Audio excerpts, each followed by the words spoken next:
Hello दोस्तों।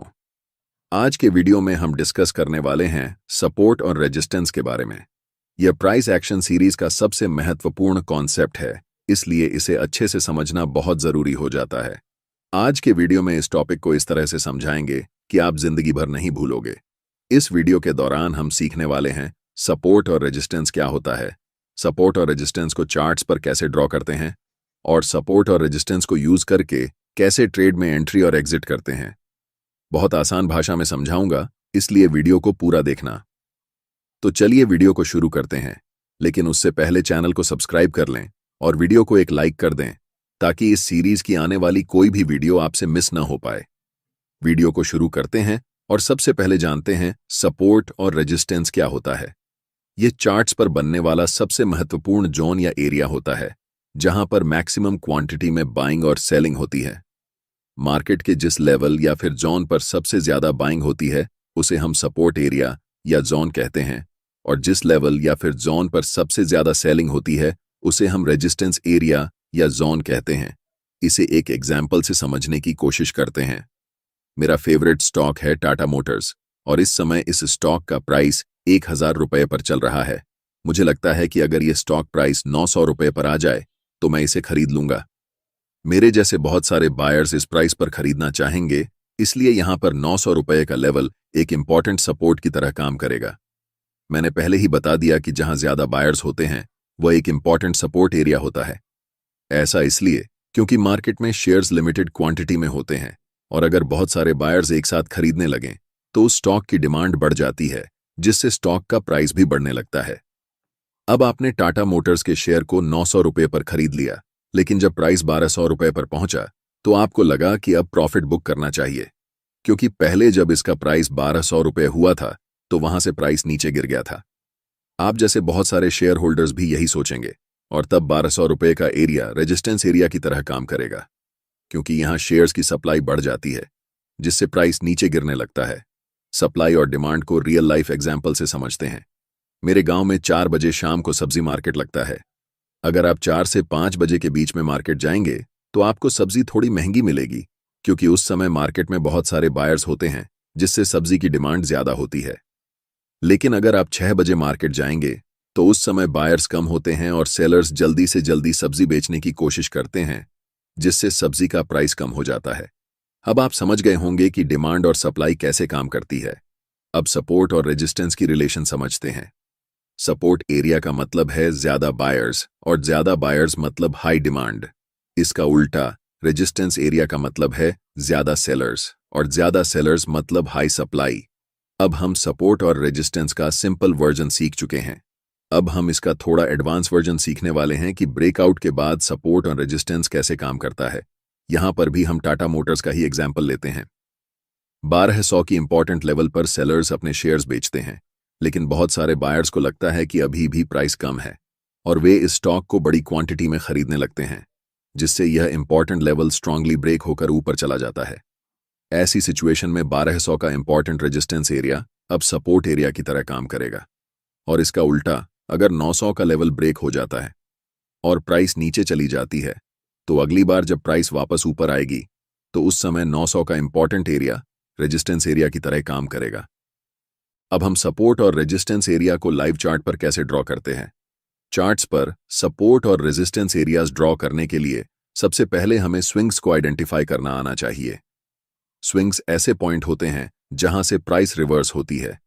Screen पर दिख रहा चार्ट 8 अक्टूबर का 5 मिनट टाइम फ्रेम में टाटा मोटर्स का है। सबसे पहले प्राइस इस पॉइंट से ऊपर गई, इसलिए इसे स्विंग लो कहेंगे। वहीं प्राइस इस लेवल पर पहुंचकर नीचे गई, इसलिए इसे स्विंग हाई कहेंगे। इसी तरह सभी स्विंग्स को चार्ट्स पर आइडेंटिफाई करते हैं। चार्ट्स पर ड्रॉ करने के लिए टूल्स में जाकर रेक्टेंगल टूल को सिलेक्ट करना है। टाटा मोटर्स की पहली 5 मिनट कैंडल का हाई एक रेजिस्टेंस की तरह काम करेगा, और स्विंग लो, जहां से प्राइस रिवर्स होकर ऊपर गई, एक सपोर्ट की तरह काम करेगा। इसलिए दोनों लेवल्स पर हम रेक्टेंगल टूल का उपयोग करके एरिया ड्रॉ करेंगे। थोड़ी देर प्राइस ऊपर जाने के बाद इस स्विंग पॉइंट से प्राइस नीचे गई, इसलिए यहां पर हम एक रेजिस्टेंस लाइन ड्रॉ करेंगे। आगे प्राइस इस रेजिस्टेंस को ब्रेक करके ऊपर निकल गई। अब ध्यान देने वाली बात यह है कि यहां पर ब्रेकआउट हो चुका है, इसलिए जो लेवल पहले रेजिस्टेंस का काम कर रहा था अब वह सपोर्ट का काम करेगा। आगे प्राइस 3 बार इस सपोर्ट एरिया पर आकर वापस ऊपर गई। यही होती है एक इंपॉर्टेंट सपोर्ट और रेजिस्टेंस लेवल की पावर। सबसे ऊपर वाले रेजिस्टेंस एरिया को प्राइस रिस्पेक्ट करके नीचे आती है। जब प्राइस वापस नीचे आई तो इसी इंपॉर्टेंट सपोर्ट एरिया से प्राइस फिर ऊपर गई।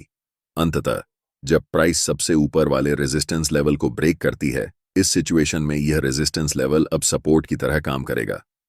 अब आप सपोर्ट और रेजिस्टेंस एरिया को चार्ट्स पर ड्रॉ करना अच्छे से सीख चुके हैं। अब हम सीखेंगे कि कैसे सपोर्ट और रेजिस्टेंस एरिया का इस्तेमाल करके ट्रेड में एंट्री और एग्जिट करते हैं। इस चार्ट में हमने 5 मिनट टाइम फ्रेम में सपोर्ट और रेजिस्टेंस को ड्रॉ किया है, इसलिए ट्रेड लेने के लिए हम लोअर टाइम फ्रेम का इस्तेमाल करेंगे। इस सिचुएशन में हम 3 मिनट या 1 मिनट टाइम फ्रेम में एंट्री करने के लिए हमें कैंडलस्टिक पैटर्न का खास ध्यान रखना है। अभी तक हमने आपको कैंडलस्टिक पैटर्न के बारे में नहीं बताया है, लेकिन आने वाले वीडियो में हम सभी कैंडलस्टिक पैटर्न्स को डिटेल में समझाएंगे। अभी के लिए हम 2 कैंडलस्टिक पैटर्न्स को समझते हैं। पहला हैमर कैंडलस्टिक पैटर्न और दूसरा बुलिश एनगल्फिंग पैटर्न है। ये दोनों कैंडलस्टिक पैटर्न्स अगर सपोर्ट एरिया में बनते हैं तो यह संकेत देते हैं कि प्राइस अब यहां से ऊपर जाएगी, और इसका जस्ट ऑपोजिट इन्वर्टेड हैमर और बेरिश एनगल्फिंग कैंडलस्टिक पैटर्न्स अगर रेजिस्टेंस एरिया में बनते हैं तो यह संकेत देते हैं कि प्राइस अब यहां से नीचे जाएगी। इन चारों कैंडलस्टिक्स को अभी के लिए याद रखें। आने वाले वीडियो में हम इन सभी कैंडल्स को डिटेल में डिस्कस करेंगे, तो चिंता करने की कोई बात नहीं है।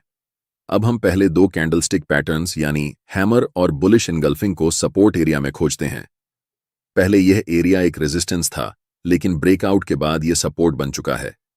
इस सपोर्ट एरिया में हमें हैमर कैंडलस्टिक दिखाई दे रहा है। ट्रेड में एंट्री करने के लिए हम हैमर कैंडलस्टिक की हाई को मार्क करेंगे। जब नेक्स्ट कैंडल इस लाइन को ब्रेक करेगी तो हम ट्रेड में बाय पोजीशन में एंट्री करेंगे। हमारा स्टॉप लॉस हैमर कैंडल की लो या सपोर्ट एरिया में से जो ज्यादा नीचे होगा वह रहेगा। हमारा पहला टारगेट नियरेस्ट रेजिस्टेंस लेवल होगा। दूसरी बार जब प्राइस सपोर्ट एरिया में आती है तो यह एक स्ट्रॉन्ग बुलिश कैंडल बनती है। यहां भी ट्रेड में एंट्री के लिए इस कैंडल की हाई को मार्क करेंगे। जब नेक्स्ट कैंडल इस लाइन को ब्रेक करेगी तो हम ट्रेड में बाय साइड एंट्री लेंगे। हमारा स्टॉप लॉस बुलिश कैंडल की लो या सपोर्ट एरिया में से जो ज्यादा नीचे होगा वह रहेगा। हमारा पहला टारगेट नियरेस्ट रेजिस्टेंस लेवल होगा। अब हम सीख चुके हैं कि बाय पोजीशन ट्रेड में कैसे बनाते हैं। अब बात करते हैं सेल पोजीशन ट्रेड की। हमें रेजिस्टेंस एरिया में बेरिश कैंडलस्टिक पैटर्न खोजना है, वहां भी ट्रेड में सेल पोजीशन में एंट्री लेनी है। अपर रेजिस्टेंस एरिया में यहां एक बेरिश कैंडलस्टिक बनी है, इस कैंडल के लो को मार्क करना है, और जब नेक्स्ट कैंडल इस लाइन को ब्रेक करे तब ट्रेड में एंट्री लेनी है। हमारा स्टॉप लॉस बेरिश कैंडल या रेजिस्टेंस लेवल के ऊपर होगा और टारगेट नियरेस्ट सपोर्ट लेवल होगा। आज के वीडियो में इतना ही। ये वीडियो आपको कैसा लगा कमेंट बॉक्स में जरूर बताएं।